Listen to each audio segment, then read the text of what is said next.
Attention all podcasts of the Solar Federation. We have assumed control. We have assumed control. We have assumed control. The Intergalactic Boom Box. Carry on my wayward son. There'll be peace when you are done. Lay your weary head to rest. Don't you cry no more. Welcome to the Intergalactic Boom Box, the podcast that's a floor wax and a dessert topping. Less filling, tastes great, and I bet you can't eat just one. I'm Kyle Abear, a voice actor who lets the voices out of his head and into yours. So thanks for the free therapy. Hope you had a great Star Wars day. I did. I poured myself a nice dear God in heaven. Look, everyone, it's E.V. Pete's, paranormal investigator. Bet you were gonna say martini, and I said ootini like a Jawa, 'cause that's funny. So, E.V. Pete, what is it that you do? EVP? From electronic voice phenomenon. You know, Cliff, Kyle. I wanted to play some audio from my latest supernatural ghost encounter. All right, cool. Let's hear what you got. Hold up there, partner. I gotta set it up. Oh, we're being set up, all You right. see, I spent the night inside a grocery store in Plymouth, Pebble, Idaho last week. Uh-huh. Seems the urban legend of haunted fruit has the locals crapping in their Crocs. Ew. Well, actually, double ew for the crap and that anyone wears Crocs. Don't judge me, they're comfortable. Anyway, I set up my gear along the fruit section of the Thrifty Nipple. Wait, don't you mean like thrifty nickel? Like saving money at the grocery store? Oh, I must have got that confused with the gentleman's club inside my trailer park. Wow. Anywho, give a listen. Okay. There you go, Lyle. Kyle. Proof that Alexander the Grape is real. Alexander the Great, the famous conqueror? Alexander the Grape, the famous Concorde. Oh, man. I would say apologize for the dad joke, but honestly, I'd rather just get an apology from Netflix for that Ozark finale. The question of the week. Would you still play free-to-play games if they're filled with ads? Sony and Microsoft are apparently getting ready to drop a bunch of ads inside their free-to-play games. Dr. Pepper King says, whether I'm playing Wordscape Search, or Word Life, I'd personally prefer to skip through commercials on other mobile games more quickly and dislike the almost unskippable ads, ones with timers before you can actually skip them. I feel the pain, man. Cam Crescelia says, if it's like Dragon Ball Dokkan or Legends, where paid services are involved, I think it sucks. But in other cases, yeah, it's okay. Goblin Slayer of Hestia says, it's annoying because sometimes you can't close the ads and you have to close the game just to get out of them. Yeah, that works for a little bit, but then you relaunch, it'll just send an ad your way after every turn. Ryoga Rocket says, it depends on the frequency and payoff. Some of the mobile games I play let me watch an ad in exchange for in-game currency, which I don't mind doing once or twice a day. Yeah, it's like, give me the coins, give me the cash, give me the points, give me the extra swag. Adam Steinmetz says, I'm used to it by now on Bleach Brave Souls, but it was kinda annoying at first. And Shane Champagne says, guess it depends on how the ad is done. I can live with product placement items or billboards in the background, but I don't want to have to sit through a commercial to play a game. Bad enough when mobile games do this. Question. Social media is always looking for ways to rip off each other by implementing features you've already seen elsewhere, but then call them something else as if it's new. You know, Instagram right now is testing full screen vertical home feeds. Gee, where have you already seen that? Why can't they just be the place to post photos? Anyway, everyone just ends up repurposing video content from one app to the other anyway. And I bet they really hate that. You know, someone's Reels post becomes a YouTube short or an Instagram story or a TikTok, lather, rinse, repeat. And then people uploading this content are like, I'm just trying to monetize, man. Throw it all on the wall, see what sticks. So, question, do you care where you get that dopamine fix for short, funny, cute, thoughtful clips that suddenly become a huge time suck and obliterate your productivity? Does it bother you to see the same content across multiple platforms? For me, it's about the content. I don't care where I see it. If it's good, it's good. And if I see it reposted somewhere else, it's not that hard to just flick and keep scrolling, you know? What do you think about all this content getting shared across multiple social media platforms? Does it matter where you see it? How many times you see it? Let me know at BoomboxPod. kind of like what I was just saying about social media platforms spreading themselves too thin. Facebook is bowing out of podcasts. Yet I got an email notification from them stating, quote, podcast will no longer be available on Facebook starting on June 3rd, 2022.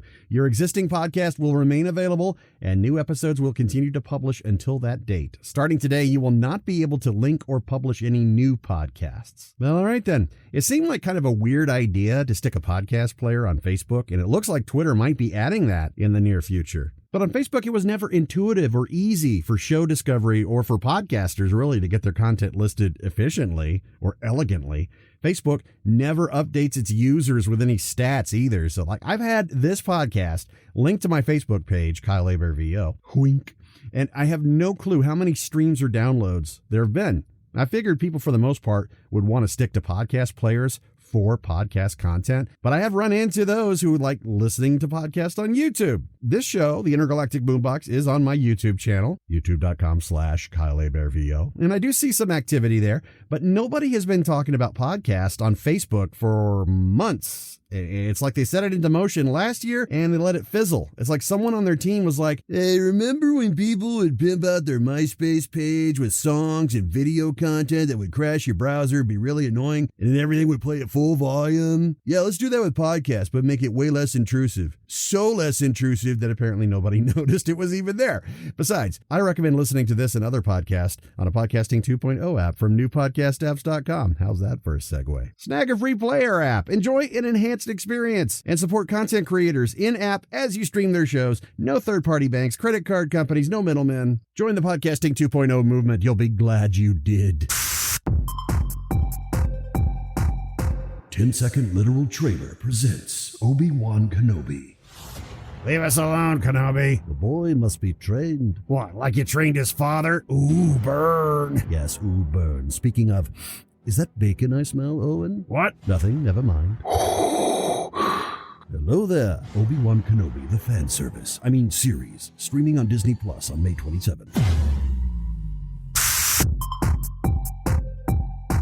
Hey, Gitz, what's your favorite music format? CD? Vinyl? I'm a streamaholic, bro, Cephas. Nothing like tunes created in a multi-million-dollar studio on expensive audiophile equipment to then be compressed into a small file-size format that you can listen to on your phone with some $10 earbuds. High def. Most def. How about you, Shiggles? I was kind of partial to those little bubblegum pieces shaped like vinyl records. Oh, yeah, chew bops. That is an ancient relic from the 1980s. These miniature rock album covers, you would open up with lyrics from a hit song, and Shiggles, you can't actually hear them. They're not playable. There's no music on there. You know that, right? I was wondering why I wasn't getting no sound when I put the gum on me turntable. Anyway, there's lots of formats we can all enjoy music on. Many have come and gone and come again, such as the resurgence of vinyl and even cassettes. And now, music producer T-Bone Burnett is introducing his own new analog music format called Ionic Originals. Burnett swears the quality is superior to CDs and vinyl,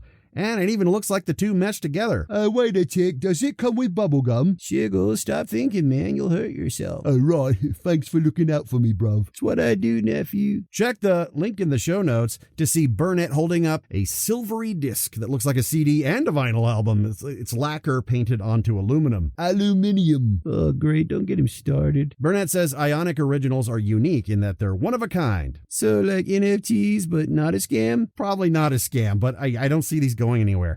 Ionic Originals, that's not a catchy name for a format. It sounds more like a company name. But Burnett has started a company called Neo Fidelity Inc. to create and distribute these new discs. And from the press release, quote, an Ionic Original is the pinnacle of recorded sound. It is archival quality. It is future-proof. It is one of one. Not only is an Ionic Original the equivalent of a painting, it is a painting. It is lacquer painted onto an aluminum disc with a spiral etched into it by music. This painting, however, has the additional quality of containing that music, which can be heard by putting a stylus into the spiral and spinning it. So you need a needle on there like a turntable? I guess. Is it backwards compatible, or do you have to buy like new proprietary equipment to play these moronic originals? Ionic. Right, that's what I said. No details clarifying a price point or if a turntable would actually work with these new Ionic Original discs. What bands are going to be supporting this? Kanye, Taylor Swift, Hanson? No, the only artist listed right now is Bob Dylan. who is going to re-record some of his classics to release on this format. Way to market to the youth of today, right? Oh, but what if they include bubblegum, mate? Shugs, you're the reason we have warning labels, bruh. Oi!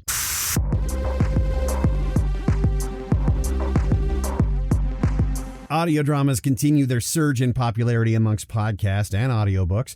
And now we got a new Batman story in podcast format, a Spotify exclusive called Batman Unburied, starring Winston Duke from Black Panther as Bruce Wayne, along a cast including Sam Witwer, Jason Isaacs, John Rhys-Davies, Gina Rodriguez, and noted voice actor Ashley Birch. The story is by David S. Goyer, who wrote the scripts for Batman Begins and the Blade trilogy. Batman Unburied takes a new approach and has Bruce Wayne as a forensic pathologist. Warner Media has previously announced more DC audio dramas are on the way, including Joker, Wonder Woman, Superman, and more. So I'm pretty stoked to check all these out.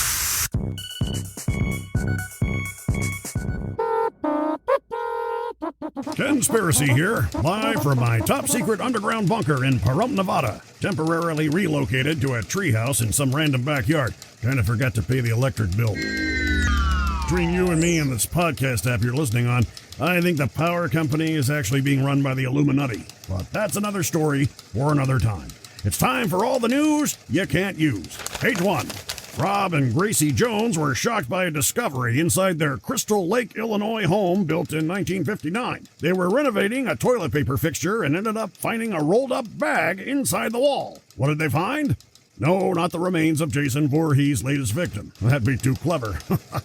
The bag turned out to be from McDonald's, Mickey D's, Golden Arches, complete with art featuring their first mascot, Speedy, not Gonzalez. This was years before they decided to traumatize children around the world by using Pennywise's cousin Ronald to showcase how awesome it is to clog your arteries cheaply. Inside the bag were some half-eaten French fries. I sense a new TikTok challenge. Page 2. Hey, guess what's washed up along a 40-mile stretch of the Texas coastline over the course of the pandemic? Script to a better ending for Ozark? Hardy freaking hard. Script for a better Boba Fett series? I wish. How about the script to a better Intergalactic Boom Box? Get a clue, Shark Biscuit. Everyone knows this whole show's a first draft. Anyway, researchers at the University of Texas Marine Science Institute have come across dozens of creepy dolls. Just imagine, a nice getaway to the beach, then suddenly you sense random tiny plastic dead eyes looking at you like you owe them money. I'd just as soon eat the petrified French fries from the previous story. If you're hungry enough. You know, Herbert, you're about as useless as a traffic light in GTA. Page 3. The Guinness Book of World Records might as well have a tie-in with Guinness beer, so everyone can take a drink for every stupid record created and subsequently broken. The latest yahoo trying to prove something his whole family will disown him over is David Rush from Idaho. He got his title back for balancing a chainsaw on his chin for nearly 38 minutes. Now, what's more sad? That, or the fact that there was some other badonka dork managing to steal the title from him in the first place? Besides, the only person who should be allowed to even attempt this is Evil Dead's Bruce Campbell. Tell me I'm wrong. And I'm spent. That's all the news you can't use from my dump in Pahrump. Now go away. Aw, look at the time. The Intergalactic Boom Box is filmed on a busted 8mm camera outside an abandoned shoehorn factory. Members of the studio audience will first be woken up, and then they'll be given a copy of 75 Things to Do While Squatting. If your name is Ned, you'll receive free tickets to see the A Cappella Symphony Orchestra with special opening act, the Armpit Trombone Massacre. You can support this here podcast by streaming micropayments with the Podcasting 2.0 app from newpodcastapps.com. In-app as you listen. Thank you, Bubba. Remember the immortal words of Thomas Jefferson, who said, "Never spend your money before you have it." Then again, he didn't have to deal with credit card debt. Until next time, I am out of here.